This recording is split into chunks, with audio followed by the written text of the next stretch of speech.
अभी ये दरगाह दीवान शाह रहमतुल्लाह अलैह जब से वक्फ बोर्ड के अंडर में आई है, इसके पहले तो ऐसा कुछ नहीं था। मगर अगर आपको अगर यहाँ दुआ भी पढ़ना है ना, सलाम भी पढ़ना है ना, तो उसके लिए मना किया जाता है। कौन मना करता है? यहाँ मुजावर और वो जो एक आगे नंगा पैर उधर खड़ा रहता है, वो ये दोनों जो है ना मना करते हैं लोगों को कि फूल नहीं चढ़ाने का, चादर नहीं चढ़ाने का, फिजूल खर्ची है। अभी ये आलिम है, मौलाना है, उससे तो बड़े हैं।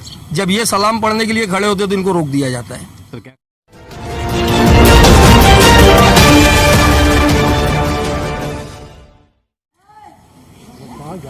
नमस्कार, आदाब, जय हिंद। इस वक्त हम भिवंडी शहर की मशहूर और मारूफ दरगाह, यूँ समझ लीजिए कि भिवंडी की ही नहीं, महाराष्ट्र की भी नहीं, पूरे हिंदुस्तान की मशहूर मारूफ दरगाह दीवान शाह में मौजूद हैं। और ये एक ऐसी दरगाह है जो देखा जाए तो साल के 12 महीने किसी न किसी विवाद मामले को लेकर समझी और जानी जाती है। अब ये विवाद भी ऐसा है, कभी वक्फ बोर्ड पहुँच जाता है और कभी करीब के पुलिस स्टेशन यानी भोईवाड़ा पुलिस स्टेशन की हद में आने वाली ये दरगाह। भोईवाड़ा पुलिस की ख़ास बात यह है कि सबसे पहला संदल भी पुलिस का ही आता है और यहाँ के साल के 12 महीने के मामला तो उसी भोईवाड़े में जाते हैं, जहाँ वो बड़ी आस्था से वहाँ से चादर लेकर यहाँ तक आते हैं। बहरहाल इस वक्त हमारे साथ में मौजूद हैं इसी इलाके से जिम्मेदार शख्स हैं, जिम्मेदार व्यक्ति हैं। अपना नाम बताइए आप। अयाज अहमद। फ़िलहाल क्या मसला हो गया? मसला ये दरगाह दीवान शाह रहमतुल्लाह अलैह के आस्थाने पे बहुत सारे ज़ायरीन बाहर से आते हैं, भिवंडी शहर के बाहर से। तो यहाँ पर एक पहले से ही हमने तो बचपन से कभी इधर नहीं देखा कि कोई जाली लगी हो, या आप एक मिनट दिखा दीजिए, ये देखो ये जाली लगाई गई है। तो जो दूर से लोग आते थे ना, वो यहाँ बैठते थे, आराम करते थे, या तो ग्राउंड में कहीं भी जगह मिलती थी आराम करते थे। मगर अभी एक है, नाम नहीं लूँगा क्योंकि वो इतना बदनसीब आदमी है कि उसको तो दीवान बाबा ने बाहर ही रखा है। तो दरगाह की बाउंड्री के अंदर नहीं आता? नहीं, बिल्कुल नहीं आता है। तो उस आदमी ने ये क्या किया, बोले यहाँ लोग बैठते हैं, लुंगी उड़ा रहे, आज 50 साल से लोग यहाँ रहते, किसी ने नहीं देखा। आज तो 4 दिन से आता है, बाहर से देख लेता है कि यानी हिल में गायब हो गया उसको। तो उसने ये काम किया। और ये काम भी कैसा है, अभी जुमा की नमाज के वक्त 3-4 बच्चे जख्मी हो गए।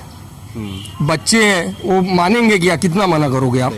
वो चढ़ेंगे, खेलेंगे, अगर उनको जोर से डांटो तो वो भागने के चक्कर में गिर जाते हैं फंस के। ये दरगाह की ज़मीनें कितनी हैं यहाँ पर? 57 एकड़ ज़मीनें हैं, मगर उस पर कोई काम नहीं करता। चाहे वो वक्फ बोर्ड हो, चाहे वो जो आदमी आके यहाँ बहुत दरगाह का यानी जो दरगाह का बहुत अपने आप का अकीदतमंद बनता है, वो कोई नहीं करता है। 9 एकड़ ज़मीन जो खाली हुई वो भी मरहूम हारून मामा की देन है, इसका कोई रोल नहीं है। वो हारून मामा जो यहाँ के एक्स मैनेजिंग ट्रस्टी थे, उन्होंने केस किया था, उसको लड़ाई हुई और उनको इस हक में डिसीजन आया। अब प्लस बाकी जो ज़मीनें हैं उसकी तरफ कोई नहीं देखता है, सिर्फ गल्ला देखा जाता है कि दरगाह का गल्ला, चाहे वो पहले के मैनेजिंग ट्रस्टी हो कि अभी वक्फ बोर्ड हो। और ये जो दिखाया जा रहा है ना, ये जाली लगा के हम काम कर रहे हैं, अरे काम करना है ना आपको तो गेट लगाए होते। दूसरे के सहारे क्यों बैठे हो कि वो 5 लाख देगा तो वो 10 लाख देगा? दरगाह में कम है, दरगाह का पैसा कम है जो आप दूसरे के इंतजार में बैठे हो। पहले अपना नाम बताइए। मेरा नाम मोहम्मद असलम। क्या कहना है ये फिलहाल जो मामला? मैं यहाँ पर लगभग 1970 से रह रहा हूँ और यहाँ पर किसी किस्म की ऐसी कोई बात पैदा ही नहीं हुई कि जाली लगाने की नौबत पैदा हो। और ये जाली जो लगाई गई है, ये आसार कदीमा के जो मालूम है जो पत्थरात हैं उसके ऊपर लगाई गई है, जिसकी वजह से मतलब ये तकालीफ जो लोगों को आई है बैठने की, आराम करने की, जो ज़ायरीन बाहर से आते हैं उनको तकलीफ पहुंची है। तो जो ज़ायरीन बाहर से आते हैं उनको ठहरने के लिए यहाँ कोई बंदोबस्त है? हाँ, यहाँ पे ठहरने के लिए जो बंदोबस्त था भी तो उस पर दूसरों का कब्जा है। और यहाँ पर जो वक्तन फ़ौक्तन थोड़ा सा मालूम है 1-2 घंटे के लिए आराम कर लिया करते थे, अब उनको भी तकलीफ दी जा रही है। तो ये जो जाली लगाई गई है ये गलत है। इससे मतलब साफ सफाई उल्टा और रहने के उल्टी बढ़ जाएगी, गंदगी बढ़ेगी, सफाई नहीं हो पाएगी। अब इसके लिए एक मखसूस आदमी चाहिए जो साफ कर सके, और इनके पास ऐसा कोई आदमी है ही नहीं है कि आज तक इन्होंने रखा हो और साफ सफाई का मैनेजमेंट हो। देखो, सबसे पहले तो मेरा नाम यहाँ के सरकार दीवान शाह के खादिम में से बाबा फरीदुद्दीन अशरफी अल्हम्दुलिल्लाह मेरे वालिद साहब मौलाना अली मोहम्मद अशरफी साहब, जिन्होंने 40 साल तक इस मस्जिद में खिदमत अंजाम दी, इमामत की और दरगाह का इंतज़ाम भी चलाया। बस मैं यही कहना चाहूँगा, किसी की ज़ातियाती तौर पर मैं यहाँ पर आकर नहीं खड़ा हुआ हूँ। मैं जो अल्फाज बोलूँगा किसी के ज़ात को लेकर के या किसी के मामलात को लेकर के, मुझे किसी के ऊपर तंज़िया जुमला नहीं कहना है। बस मैं ये जो चीज़ आप देख रहे हो यहाँ पर, इसकी हम सख्त अल्फाज में मजम्मत करते हैं। ये चीज़ नापसंदीदा है, क्योंकि आपको मालूम है कि दरगाह और खानकाह ये सब सूफिया किराम का है। यहाँ पर सिर्फ मर्द हजरात नहीं बल्कि बच्चे, बूढ़े, जवान सारे लोग आते गए। अगर कुछ माँ बहनें अपने बच्चों को ले करके अगर आई और खुदा न खास्ता अगर किसी का पैर अंदर फंस गया और कोई बच्चा ज़ख्मी हो गया, तो ये चीज़ हमने लगाई थी हिफाजत के लिए, पर इसकी हिफाजत नहीं बल्कि इसका गलत इस्तेमाल होगा, फिर लोग ज़ख्मी हो जाएंगे। तो बस मेरी यही गुजारिश है कि हम यहाँ पर खड़े होकर किसी की ज़ात पर तंज़िया जुमला नहीं कहना चाहते।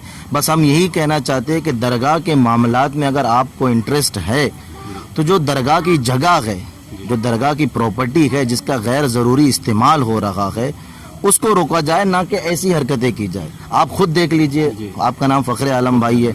मैं आपसे सवाल करता हूँ, आप लोगों से सवाल करते, पर मैं आपसे इस बात की तरफ मुखातिब होकर के आपसे सवाल करता हूँ कि आप मुझे बताइए, क्या ये चीज़ ज़ेबा देती है?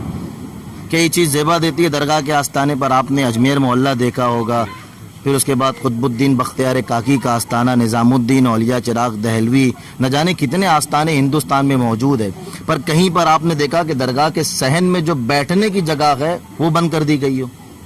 अब ज़ायरीन कहाँ बैठेंगे, आप मुझे बताइए ना। ज़ायरीन जब थके हारे आएंगे तो कहाँ बैठेंगे? ख़वातीन जो है वो मस्जिदों में जा नहीं सकती, मर्द जो है मस्जिदों में जाकर बैठ जाएंगे, औरतें बच्चे कहाँ बैठेंगे? अब बताइए। अगर एक आखिरी बात, अगर किसी जानवर ने यहाँ पर गलाजत कर दी, हमने इंतज़ाम किया, चलो इन्होंने लगा दिया बैर कैफ के, लोग दारू पी करके आते गए, लुंगी उठा करके बैठते गए, तो हमें इसका इंतज़ाम करना चाहिए, उन्हें रोकना चाहिए, ना कि इस जगह को बंद कर दे। अगर पानी का कोई गलत इस्तेमाल करे तो हम कुआं नहीं बंद कर देंगे, उन गलत इस्तेमाल करने वालों को रोका जाएगा, ना कि कुआं बंद कर दिया जाएगा। अगर कुआं बंद कर दिया जाएगा तो सारे लोग प्यासे रह जाएंगे।